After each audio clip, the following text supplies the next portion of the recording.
regard de toutes les performances de la décolonisation comme de la démocratie nouvelle, je peux dire et affirmer que l'Afrique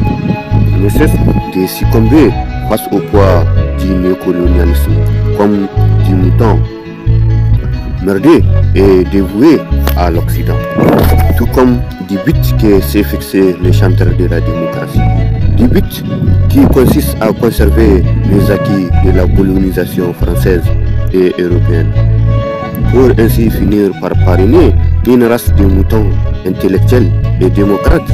qui regardent avec un œil sournois les prix de la matière première grimpée sur les marchés boursiers internationaux, pour ainsi finir par sponsoriser une race de moutons démocrates qui défend la veuve et l'orphelin sous les projecteurs de la télévision nationale, pour ainsi finir par se convertir en une espèce de moutons prostitués et dévoués pour l'Occident. À raison d'une espèce de mouton allergique au développement durable, allergique à la voix d'une Afrique fière et libre, à raison d'une espèce de mouton sponsorisé par l'Occident et qui constitue la preuve manifeste du mépris de l'Occident envers l'Afrique et ses enfants. À raison d'une espèce de mouton sponsorisé par l'Occident et qui ne cesse de perfectionner leur potentiel de servants du caprice européen. À raison d'une espèce de mouton qui prône une coopération d'égal à égal pour ainsi finir par se convertir en une espèce de mouton sponsorisé et prostitué dans les couloirs de l'Élysée, tout comme dans la grande salle de l'Union européenne. Quoi qu'au soleil des indépendances, les jeunes États africains étaient confrontés à la rébellion des moutons honnêtes et dévoués à la politique des esclavagistes de la veille. Même si, face à cette rébellion, un front commun a été mis en place,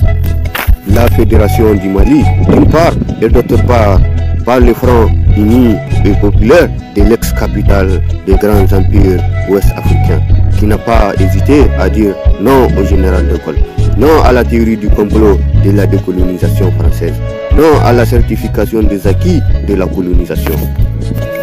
Quoique, et après l'éclatement de la Fédération du Mali, les représailles d'un pays dit des droits de l'homme n'ont pas épargné les fervents Sékou Touré, celui-là même qui avait jugé que tout est bon pour la défense de la Guinée, excepté la lâcheté, qui avait jugé et estimé que tout est bon pour la défense, excepté la capitulation, qui avait affirmé que tout est bénéfique pour la Guinée indépendante, sauf la dérive politique. Tout est bon pour la Guinée Mercury, excepté l'esclavage moderne proposé par le référendum du digne général de Gaulle. Même si, juste après la théorie du complot de la décolonisation, des moutons de la maison de l'Afrique ont confronté les enfants de l'Afrique à la colonisation 2.0 de la politique africaine. Avec une seconde génération de moutons intellectuels et compromis par la première génération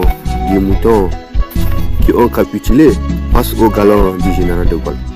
Une seconde génération de moutons qui n'hésitent pas à jouer au courant d'air à Paris quand un mot d'ordre de l'Élysée s'impose, ou quand les acquis d'un pays dit des droits de l'homme sont remis en cause par un vent de rébellion ou par un torrent d'émotions panafricanistes et révolutionnaires, pour ainsi finir par parrainer une nouvelle génération de moutons qui n'a pas hésité à capituler face à la dévaluation du franc CFA. Une seconde génération de moutons prostitués et munis d'un diplôme sans équivalent dans toute l'Afrique, même si elle n'a pas hésité à compromettre et corrompre irrémédiablement leur cœur et leur esprit. Il s'agit en effet d'une nouvelle génération de moutons qui n'a pas eu de mal à saboter l'économie de toute l'Afrique de l'Ouest. Une nouvelle génération de moutons dévoués et résolus à conserver les acquis de la démocratie nouvelle et révolutionnaire, des manœuvres dilatoires de la réaction internationale.